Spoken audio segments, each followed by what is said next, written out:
बहुत समय पहले की बात है। एक गांव में एक काले बंदर का खौफ था। वह बंदर रात होते ही गांव में आता और जो भी व्यक्ति अपने घर की छत पर सो रहा होता वह उसे जख्मी करके वहां से भाग जाता था। फिर एक दिन चमन जंगल से गुजर रहा होता है। तभी काला बंदर उस पर हमला कर देता है। अरे बाप रे, ये काला बंदर कहाँ से आ गया? अरे मर गए रे, अरे भागो रे भागो।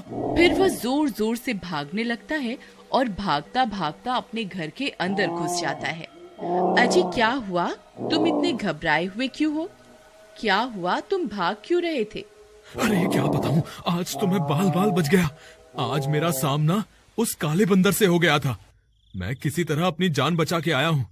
तुम जल्दी जाओ और दरवाजा बंद कर दो, कहीं मेरा पीछा करते करते वो काला बंदर यहाँ ना आ जाए।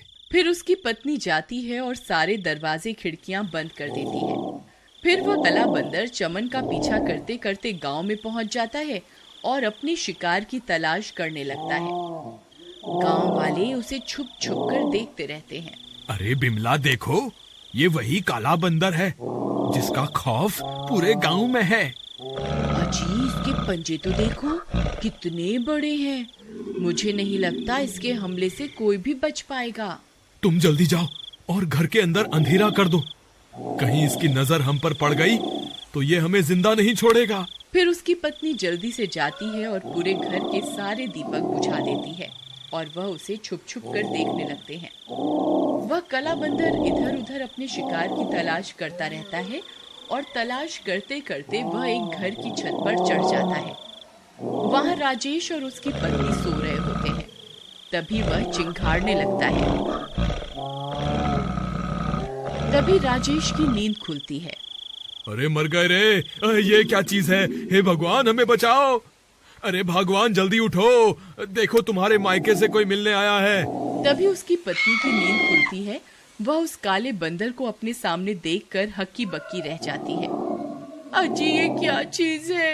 अरे मर गए रे, हे भगवान हमें बचाओ।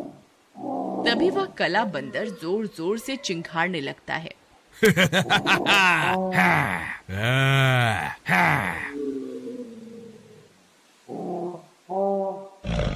फिर वह दोनों जल्दी से अपने घर की छत से नीचे उतरते हैं और अपने कमरे के अंदर जाकर छुप जाते हैं।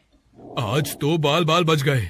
मैंने तुमसे कहा था ना, इस गांव में काले बंदर का खौफ है। हमें छत पर नहीं सोना चाहिए। आप सही कह रहे थे, मुझे आपकी बात मान लेनी चाहिए थी। फिर अगले दिन सुबह होने पर चमन भाई, कल तो मैं और मेरे बीवी बाल बाल बच गए। उस काले बंदर ने रात को हमारे ऊपर हमला कर दिया था। हम दोनों किसी तरह अपनी जान बचाकर वहां से भाग निकले।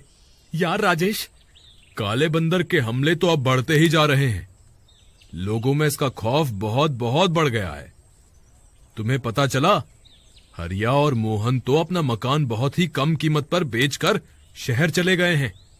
भाई मैं भी अब इस गांव में नहीं रहना चाहता, लेकिन क्या करूं, इस काले बंदर के खौफ के कारण जमीन की कीमतें आधी से भी कम हो गई हैं। हम सब गांव वालों को मिलकर मुखिया के पास चलना चाहिए ताकि वो इस समस्या का कोई समाधान निकाले। तुम सही कहते हो भाई, चलो हम अपने साथ कुछ गांव वालों को भी ले चलते हैं। मुखिया जी, आपको तो पता ही है, पूरे गांव में काले बंदर का खौफ बना हुआ है और गांव के लोग अपनी जमीनों को आधे से भी कम दामों में बेचकर ये गांव छोड़कर जा रहे हैं। अगर ऐसा ही चलता रहा तो थोड़े ही दिनों में ये गांव खाली हो जाएगा। आप जल्दी ही इस समस्या का समाधान निकालें। तुम सही कहते हो भाई, हमें इस काले बंदर का सामना करना ही पड़ेगा। मुखिया जी, मेरे पास एक तरकीब है। क्यों ना हम में से कोई व्यक्ति काले बंदर का भेष बदल ले और उसका सामना करे। हो सकता है वो अपने सामने अपने से ज्यादा बड़े काले बंदर को देखकर डर जाए। लेकिन बल्लू भाई, वो बंदर लंबाई में हमसे 2 गुना बड़ा है। अगर हम उसका भेष बदल भी लें तो उससे छोटे ही दिखाई देंगे। तुम उसकी चिंता मत करो, मेरे पास एक तरकीब है। अगर हम 2 लोगों को एक के ऊपर एक खड़ा कर दें तो हम उस काले बंदर से भी ऊंचे हो सकते हैं। अब हमें ये सोचना है कि वह दो लोग कौन होंगे जो उस काले बंदर का सामना करेंगे। सब गांव वाले एक दूसरे की तरफ देखने लगते हैं, लेकिन काले बंदर का सामना करने के लिए कोई भी राजी नहीं होता। चमन और राजेश, तुम दोनों ने उसका सामना पहले भी किया हुआ है। मुझे लगता है तुम दोनों इस काम के लिए सही रहोगे। अरे मर गए रे, ये मुखिया तो मेरी जान लेकर ही रहेगा। मुखिया जी, बल्लू की तरकीब तो सही है, लेकिन वो काला बंदर हमसे नहीं डरा और उसने हम पर हमला कर दिया तो क्या होगा? तुम घबराओ मत। जब तुम उस काले बंदर का सामना करोगे तब सब गांव वाले वहीं आसपास छुपे रहेंगे। अगर उस काले बंदर ने तुम पर हमला कर दिया तो सब गांव वाले मिलकर तुम दोनों की जान बचा लेंगे। ऐसा है तो ठीक है मुखिया जी, हम तैयार हैं उस काले बंदर का सामना करने के लिए। फिर रात होने पर बल्लू चमन और राजेश को एक के ऊपर एक खड़ा करवाकर उनके ऊपर काले बंदर की खाल चढ़ा देता है। अरे वाह चमन और राजेश, तुम दोनों तो उस काले बंदर से भी बड़े लग रहे हो। मुझे पूरा विश्वास है कि हमारी तरकीब जरूर काम करेगी। भाई बिल्लू, अगर वो काला बंदर हमसे नहीं डरा तो क्या होगा? अरे यार तुम घबराओ मत, बस जैसे ही वो काला बंदर तुम्हारे सामने आए तो तुम जोर जोर से आवाजें निकालकर उसे डराने की कोशिश करना। फिर वे दोनों जंगल की ओर चल देते हैं। रात के समय जंगल बहुत डरावना हो जाता है। चमन भाई, मुझे तो आगे कुछ दिखाई नहीं दे रहा। अगर वो काला बंदर सामने आ जाए तो तुम संभाल लेना। तुम मत घबराओ, जो होगा देखा जाएगा। फिर थोड़ी दूर जाने पर उनका सामना उस काले बंदर से हो जाता है।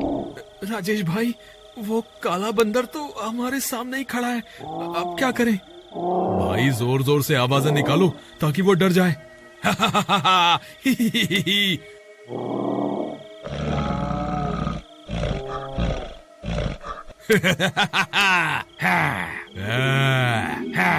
ए बंदर, मैं तुमसे भी ज्यादा ताकतवर हूँ, मैं तुझे नहीं छोड़ूंगा। अरे मर गए रे, ये काला बंदर कहाँ से आ गया? हे भगवान, मैंने तो काले बंदर का भेष पहना हुआ है, लेकिन ये तो सच में काला बंदर है। ये तो मुझे एक ही वार में मार देगा। अब मैं क्या करूं? राजेश भाई, जोर जोर से आवाजें निकालो, मुझे लगता है हमारी तरकीब काम कर रही है।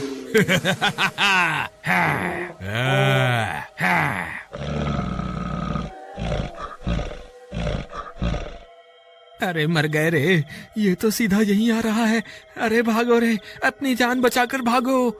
अरे भागो रे, हाय आज तो मैं मरी गया। ये काले बंदर का भेष बदलना तो मुझे महंगा पड़ गया। फिर वह काला बंदर भागते भागते एक पत्थर से टकराता है और गिर जाता है।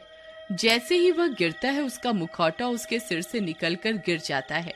अरे मर गया रे, हाय रे, मर गया। तभी चमन और राजेश भी वहाँ पहुँच जाते हैं। बंदर भाई, मुझे माफ कर दो, मैं कोई काला बंदर नहीं हूँ, मैं तो एक आम इंसान हूँ। मुझे तो शहर के एक सेठ ने पैसे दिए थे ताकि मैं सब गांव वालों को काला बंदर बन के डराऊं और उनमें इतना खौफ भर दूं कि वो अपनी जमीन को आधे दामों में सेठ को बेच दे। मुझे माफ कर दो। अरे राजेश, ये काला बंदर नहीं है, ये तो कोई बहरूपिया निकला। फिर चमन भी अपना मुखौटा उतार देता है। वह बहुरूपिया चमन को देखकर हैरान रह जाता है। हाय रे, ये क्या, तुम भी बहरूपिये हो? हाँ, मैं भी कोई काला बंदर नहीं हूँ। हम तो बस तुम्हें यहाँ से डराकर भगाने आए थे, लेकिन तुम तो कुछ और ही निकले। मुझे माफ कर दो भाई, मैंने जो कुछ भी किया सिर्फ पैसों के लालच में किया। मैं इस गांव को हमेशा हमेशा के लिए छोड़ के चला जाऊंगा। तभी वहाँ सब गांव वाले भी पहुँच जाते हैं। वे उस बहरूपियों को देखकर दंग रह जाते हैं। अरे ये तो कोई बहरूपिया है जो काला बंदर बनकर हमें डराता था। मुखिया जी, मुझे माफ कर दो, मैं आगे से कभी ऐसी गलती नहीं करूंगा। फिर सब गांव वाले खुशी खुशी गांव में रहने लगते हैं।